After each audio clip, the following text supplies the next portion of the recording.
Beautiful. I'll talk to them about it. Now, another question is as far as gold. I own some gold too. Obviously, gold has gone down. Do you think that it has to do with the ECB meeting that's pending as far as them cutting rates and whatnot?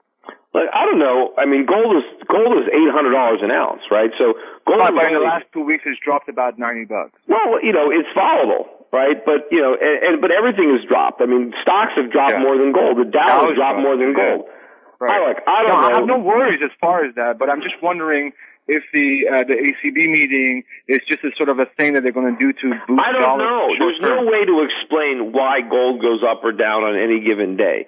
But ultimately, it's going to go way up. So you take advantage of the down days by buying it. But I don't know. But I think eventually the price is going to move significantly higher. I think it will move higher this year, higher next year. I think every year gold's going to be higher, not lower, and substantially some years. Last question. I've been hearing some. This is a little wacky question, but I've been hearing stuff about there's a possibility of a new kind of currency that would only be used amongst, say, top corporate elite or government, where the dollar remains sort of the currency that people would use, but there's going to be maybe a secondary sort of that level of a currency that's I have no idea. But look, that sounds, again, there's all kinds of rumors and different things that people put on the internet, conspiracy theories. I don't think there's any plans anywhere right now for any kind of second-tier currency or different currency. There's only one currency in America right now. Unfortunately, that currency is going to lose a lot of value. And, anybody who's fortunate enough to hold it is going to lose a lot of wealth. I was listening to that earlier phone caller, and I kind of agree with him. It's just kind of crazy, Peter, that these people are in government, and it's just like, they studied the same stuff, I'm assuming, that you studied at some point. And it's amazing that how can this not be on purpose? How can they all be? It's not on purpose. They just don't know. But look, they went to government schools and they were educated in sheer nonsense. Look, they gave a Nobel Prize to Paul Krugman. The people on the Nobel Committee don't know anything about economics, and the people who are teaching at university levels, who are teaching our children economics, don't know anything about the subject they're teaching. So we turn out people who have been brainwashed and not educated, and then these people get jobs in government. They go to the Federal Reserve, and they practice this nonsense. Anyway, thanks for the call. Okay. Thank you very much. All right, next up is Tom in Illinois. Hey, Peter, can you hear me? Yes, I can. Excellent.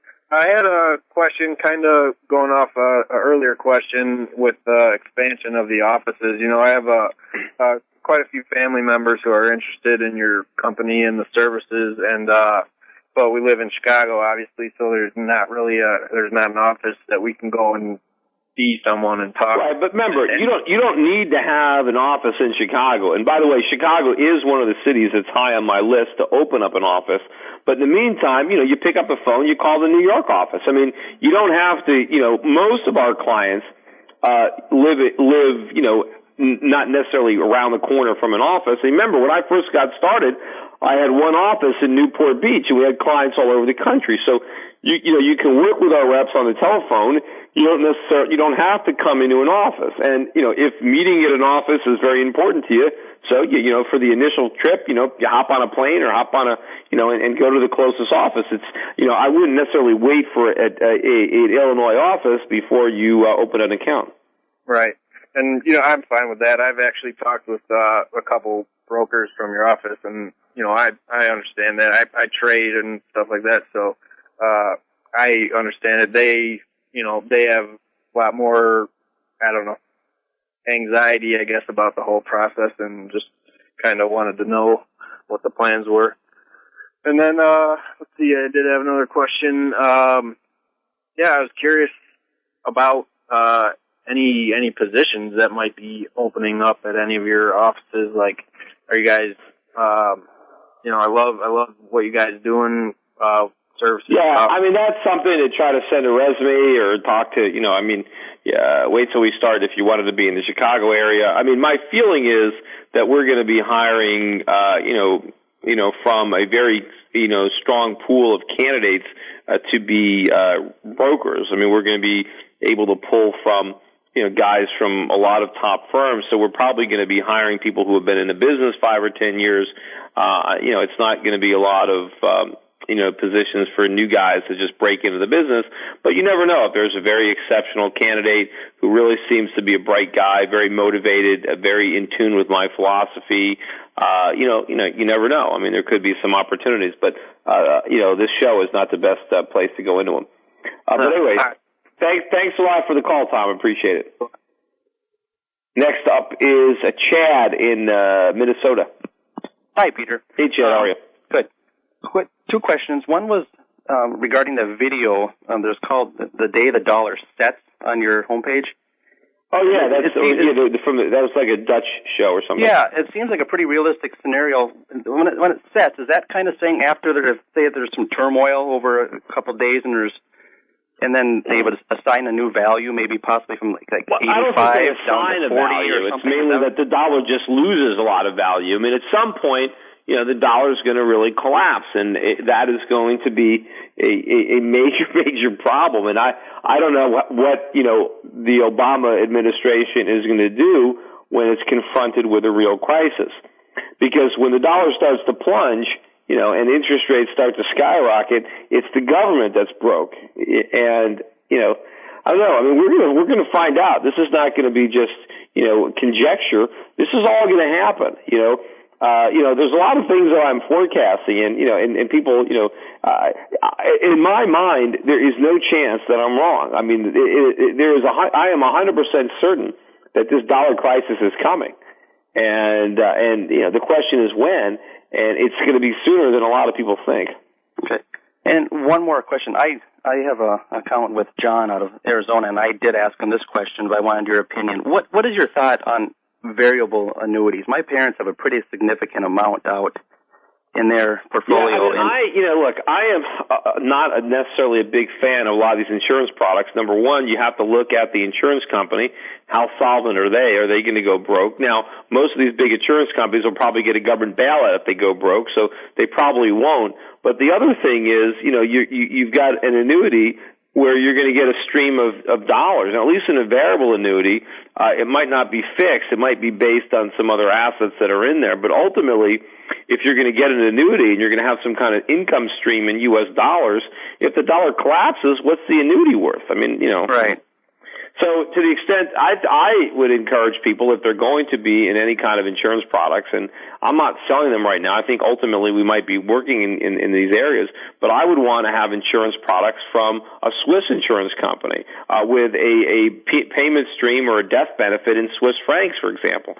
I mean, I would have more confidence in that kind of policy.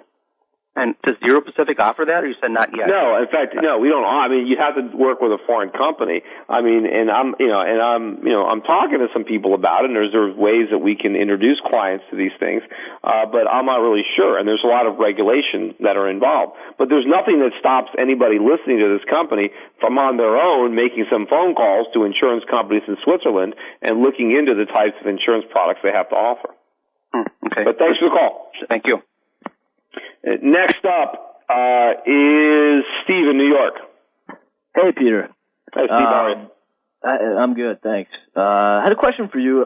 Given how dire your predictions are for the American economy and what the obvious social implications of that are, how can you even want to remain in this country with your family, given the risks of, what the government might do in terms of confiscation of your assets?